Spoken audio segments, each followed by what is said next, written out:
The purpose of the plagues. When Moses and Aaron appeared before Pharaoh, their goal was to secure the release of the Israelites from Egypt. God had heard the cry of his people and was going to rescue them from the land of slavery. Since Pharaoh would not listen to Moses, God performed signs and wonders to convince Pharaoh to let Israel go. These miracles are called mighty acts of judgment in 6:6 and 7:4, because Egypt deserved the punishing hand of God for mistreating the Israelites. After all, Joseph had brought great blessing to Egypt with his God-given foresight, but later pharaohs took advantage of the Israelites and reduced them to slavery. At this time in history, Egypt was one of the most powerful nations on earth and was proud of its heritage and religions. But by means of the 10 plagues, Pharaoh and his people learned the hard way that there was no one like the God of Israel, who was supreme in heaven and earth. The Israelites also came to know in a more profound way that Yahweh was indeed Lord, and were instructed to tell their descendants what the Lord accomplished. According to Exodus 9:16 and 18:11, the plagues were a demonstration to the whole world that the Lord God of Israel was more powerful than any other God. He was the sovereign one, controller of the forces of nature, and before whom the nations are like a drop in a bucket. Many commentators believe that some of the plagues were directed against specific Egyptian deities to reveal their impotence. For example, the Nile River was worshipped as the god Hapi, I don't know how to say that, because the overflow of the Nile irrigated all of Egypt's crops.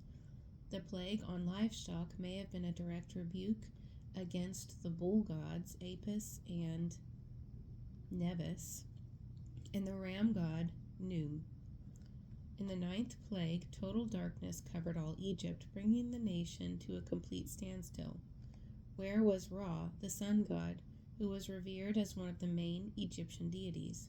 None of the gods were able to step in and stop the calamities announced by Moses. The hardening of Pharaoh's heart. Several times in these chapters, mention is made of Pharaoh hardening his heart, or of God hardening Pharaoh's heart. Does this mean that Pharaoh really had no choice in the matter, that a sovereign God had decided his fate in advance? Whereas it is true that the first 2 references state that God will harden Pharaoh's heart, the next 7 mention that Pharaoh hardened his own heart. Not until after the 6th plague does it actually say that the Lord hardened Pharaoh's heart. Thus it appears that Pharaoh had every opportunity to respond to the intense pleas to release Israel, and even his own magicians recognized in the 3rd plague the finger of God. But Pharaoh remained stubborn and unyielding, and finally God confirmed that hardened condition and ensured his continued obstinacy.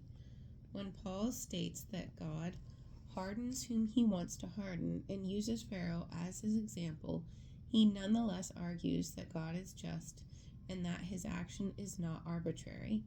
Yes, God is sovereign and fully in control, but that does not eliminate man's free will and the bearing of responsibility for his choices.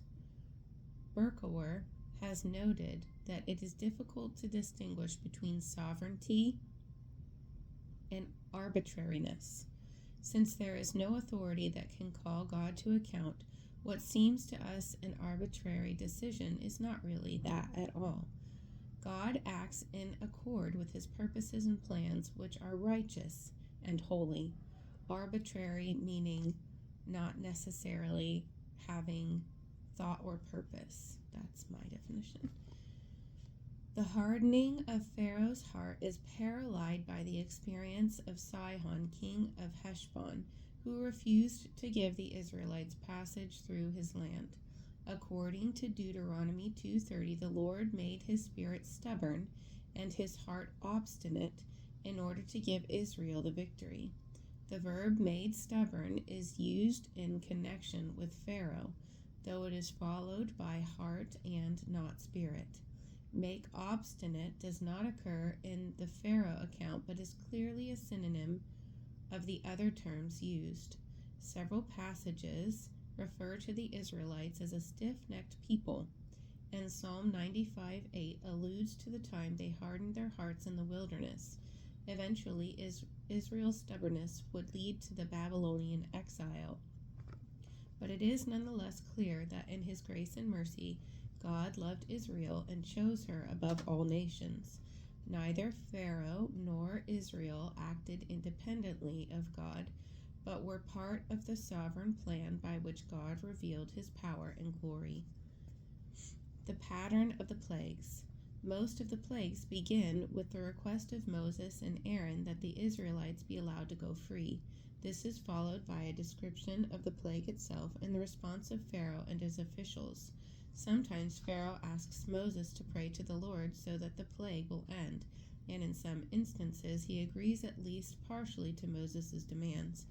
In plagues 1 through 5 and 7, we are told that Pharaoh hardened his own heart, and in plagues 6 and 8 to 10, God hardened Pharaoh's heart. The plagues seemed to be arranged in 3 groups of 3, followed by the climactic 10th plague. Plagues 1, 4, and 7, the first plague in each set, are introduced by a warning from Moses to Pharaoh in the morning. The last plague in each set, 3, 6, and 9, takes place without any announcement in advance. Beginning with the 4th plague, the text states that the region of Goshen, where the Israelites lived, was not struck. Exemption from the effects of the plagues is also mentioned with reference to the 5th, 7th, 9th, and 10th plagues, although it is likely that the Lord made a distinction between the Egyptians and Israelites in plagues 6 and 8 also. With respect to the 10th plague, the Israelite firstborn were protected only if the blood of the Passover lamb was applied to the doorposts, if they were obedient. The destructive nature of plagues 7 through 9 may indicate increasing severity as God's judgments proceed. The plague of hail was the worst storm ever to strike Egypt, and according to Pharaoh's officials, the locust plague left the country in ruins. All this preceded the worst disaster of all, the death of the firstborn, a final crushing blow to Pharaoh and his people. The plagues as natural disasters.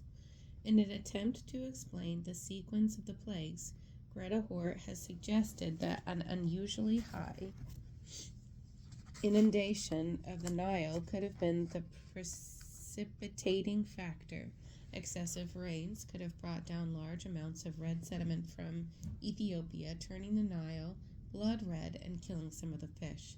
A week later, frogs already infected with the Bacillus anthracis would have moved inland to escape the polluted Nile.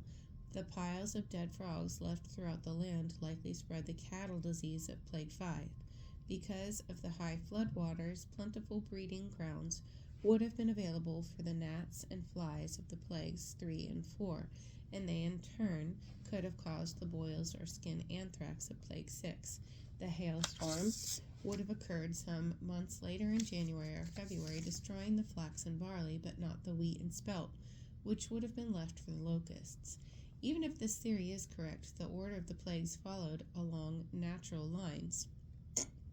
The timing of the plagues and their intensification required supernatural control. Without God's intervention, Moses and Aaron could not have foreseen the coming of these disasters with such precision, and there is no way to account for the 10th plague on naturalistic grounds. God may have used natural means up to that point, but the death of the firstborn sons required supernatural action.